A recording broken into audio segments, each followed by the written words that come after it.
Hai football lovers, kembali lagi di MS Sport. Kali ini MS Sport akan membagikan informasi menarik seputar dunia sepak bola. Dan seperti apa videonya? Mari kita simak bersama.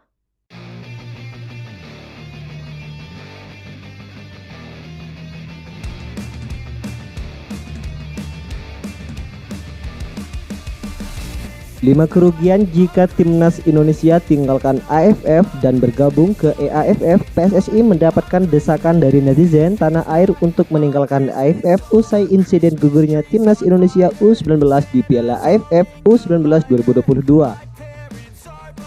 Supporter timnas Indonesia mendorong agar PSSI pindah ke Federasi Sepak Bola Asia Timur. EAFF bahkan menggoda supporter timnas Indonesia dengan sebuah unggahan di Instagram.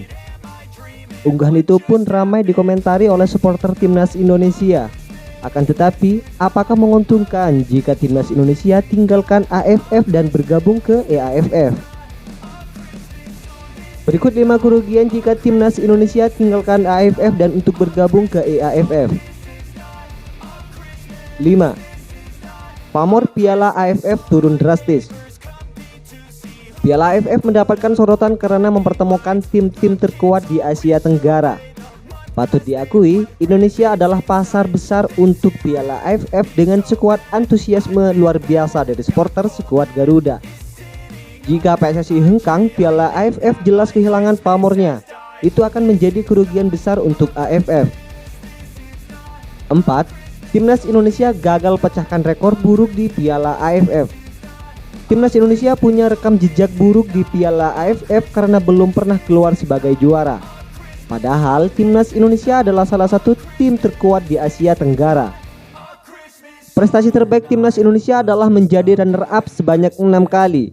Timnas Indonesia terakhir kali menjadi runner-up Piala AFF pada edisi 2020. Saat itu timnas Indonesia kalah dari Thailand yang meraih gelar juara Piala AFF ke-6 mereka. Jika Thailand jadi tim tersukses di Piala AFF, timnas Indonesia adalah spesialis runner-up di turnamen ini. 3. Timnas Indonesia harus adaptasi dengan iklim Asia Timur. Jika gabung ke EAFF, timnas Indonesia akan bermain di Asia Timur. Para pemain timnas Indonesia tentu harus beradaptasi lagi dengan iklim di Asia Timur yang berbeda dengan Asia Tenggara.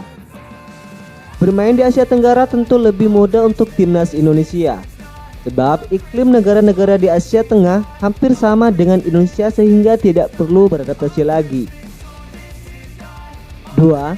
Timnas Indonesia butuh biaya lebih besar untuk mentas di kompetisi EAFF. PSSI pun harus mengeluarkan biaya lebih tinggi untuk berkompetisi di AFF. Sebab timnas Indonesia akan menempuh jarak lebih jauh untuk bertanding di Asia Timur. 1. Timnas Indonesia belum tentu dapat level kompetisi yang bagus. EAFF memang menjadi induk dari tim-tim kuat Asia seperti Jepang dan Korea Selatan. Harapan supporter timnas Indonesia adalah skuad Garuda bisa bersaing dengan tim-tim kuat tersebut sehingga level pasukan Sintayong meningkat. Namun, sistem kompetisi di EAFF membuat timnas Indonesia belum tentu bersuat dengan tim-tim kuat Asia Timur. Sebab kompetisi di EAFF memakai sistem kualifikasi berlapis hingga 3 babak. Biasanya tim-tim kuat Asia Timur baru bermain di babak ketiga. Jika timnas Indonesia gagal mencapai babak ketiga, skuad Garuda akan berhadapan dengan tim-tim lemah Asia Timur. Sementara itu, timnas Indonesia akan berhadapan dengan tim-tim elit Asia Tenggara di Piala AFF. Seperti Thailand dan Vietnam, kedua tim itu punya level di atas tim-tim lemah Asia Timur.